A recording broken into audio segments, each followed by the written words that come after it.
Rule 6, safe speed, page 15.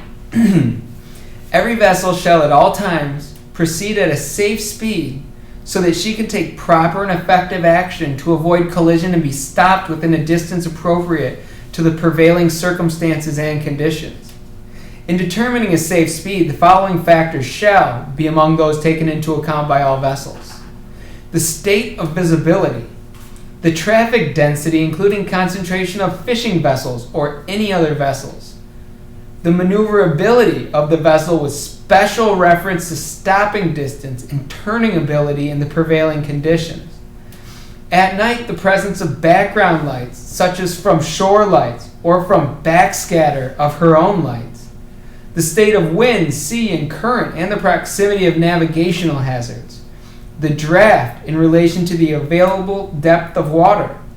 Additionally, by vessels with operational radar, the characteristics, efficiency, and limitations of the radar equipment, any constraints imposed by the radar range, scale, and use, the effect on radar detection of the sea state, weather, and other sources of interference, the possibility that small vessels, ice, and other floating objects may not be detected by radar at an adequate range, the number, location, and movement of vessels detected by radar, and the more exact assessment of visibility that may be possible when radar is used to determine the range of vessels or other objects in the vicinity.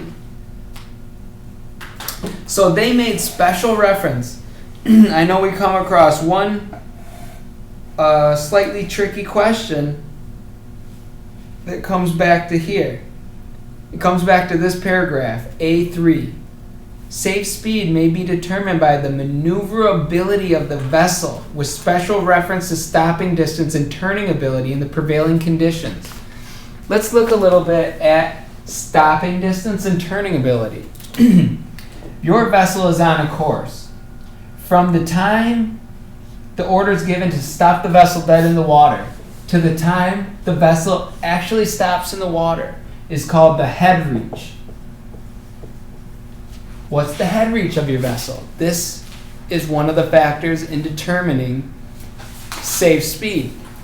Turning ability. When you go to make a turn, from the time you start the turn until the turn is completely done, we have in the direction parallel to the original course. This is called advance. In a direction perpendicular to your original course, this is called transfer. Different vessels have different advances and transfers. The last thing they said was your draft in relation to the available depth of water.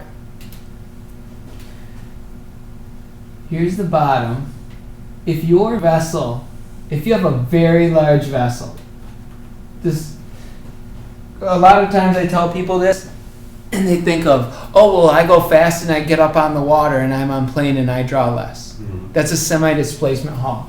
We're talking about displacement hulls. So, very large vessel in shallow water, the water enters, speeds up, creates low pressure, which sucks the vessel down towards the bottom. This is called squat, and it's a real phenomenon. We'll get more into this. This is all deck general and safety, but it has everything to do with maneuverability of a vessel and safe speed. How fast can you stop? How sharp can you turn?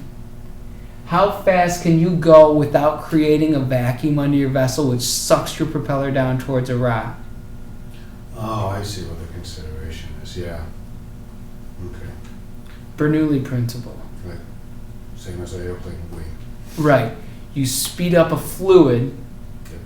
and it creates low pressure, a vacuum pretty much. So low pressure here, high pressure here, just like a sailboat or a wing, or we'll watch a really cool video on it. Oh, cool. Yeah. Use a lot of YouTube in navigation general and deck general. Because there's so many good examples, audio, visual, they great. I'm glad Can't you get better used than it. that. Good. There's this crazy scientist, I don't know what his name is, but he demonstrates the Bernoulli principle maybe 5 different ways, and he ends up with a leaf blower and toilet paper, and toilet papering an auditorium with a leaf blower. It's really cool. Okay, that is safe speed.